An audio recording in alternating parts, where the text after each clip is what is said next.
like one cool guy, and that all of the memes before it never existed. That's a very big deal. Why not just work with this and set in motion adapting this arc into animated form?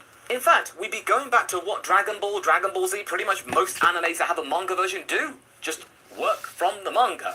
Having one cohesive narrative that the manga and anime share. You know, instead of what Super was already doing, having two separate narratives and then going from the same spark notes, it was just a mess. Maybe by doing this could buy you lots some time for Toriyama to finish what he needs to do in his own time, or at least make good progress. That means you can make a start on what's going forward.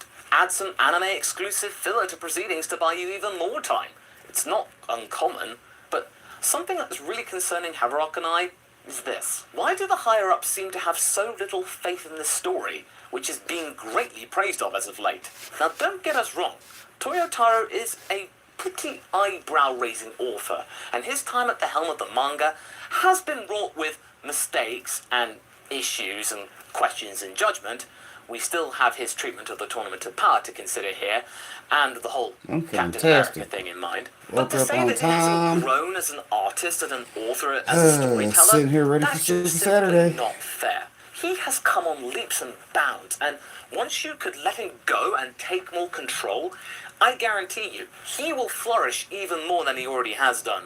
The designs of the deities of the other universes and the Tournament of Power arc, that was handled by both Toyotaro and Toriyama, and they were all pretty good in our eyes, so it was a very nice step forward for the creative duo that they could work together. Toriyama there clearly trusted his pupil in that regard. And besides, how can he keep on getting better if the higher-ups won't allow him to do so, to give him a chance? If he's always going to be reminded that whatever he creates will be subpar to the great and illustrious Toriyama, then what would be the point to innovate, or even just try, just go through the motions, really? Just collect the paycheck at the end of the day, just shelve all those dreams that you had when you were a kid, writing these mangas and your fan stories. You know, completely forget that you were a person named Toyball back in the day. Just give up. Speaking out to any of you out there who feel like you could do wonders if you were given the chance in your own career, I feel you, and I'm sure that Toyotaro does right now. To be fair though, and this is both of our opinion, we are both having way more fun with the Moro arc than some of the stuff Toriyama has written and drawn in the Super manga preceding it. You know, having the two stories just meshing not well with the anime and stuff. No, this feels more concrete. Something has come alive here, and the fact that we are dealing with a magically strong opponent in the form of Moro that Goku and Vegeta cannot obviously defeat through hitting them really hard is pretty great. Using a vertical character strategy in bringing back old foes for side characters? That's excellent. Make use of the show's legacy, there's a lot of it. This is exactly what a lot of us in the West especially like to see.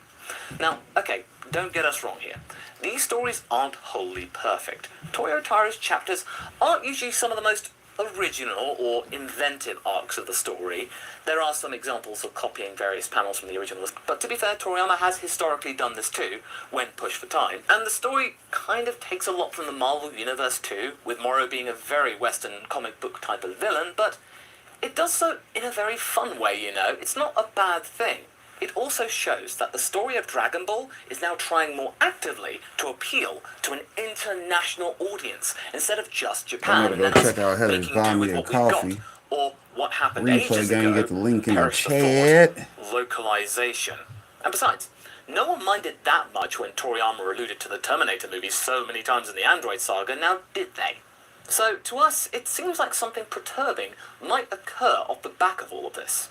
If Super ever does come back, 2021, whatever, does this mean that the Moro arc could be entirely skipped or just forgotten about? It was just a one and done? To me, that would be a real shame. The arc when Super started to not only be decent, but actually good? We've had those instances before, and they helped keep Super on an upward trajectory, turning points. There was the Goku Black arc, the early Tournament of Power stuff, and now the Moro arc are those afterburner moments which propelled Super further up the path of improvement. Yes, of course, it would have been nice to see Super be good from the start, but we've got to work with what we got here. We are fans of the show, and we want to see it do well, and it is doing well with Moro. With the Moro arc, you feel that Toyotaro is being pretty reactive and aware of both Eastern and Western audiences, and I think that should not be completely ignored. It feels like Toyotaro is paying attention to the overall feel for the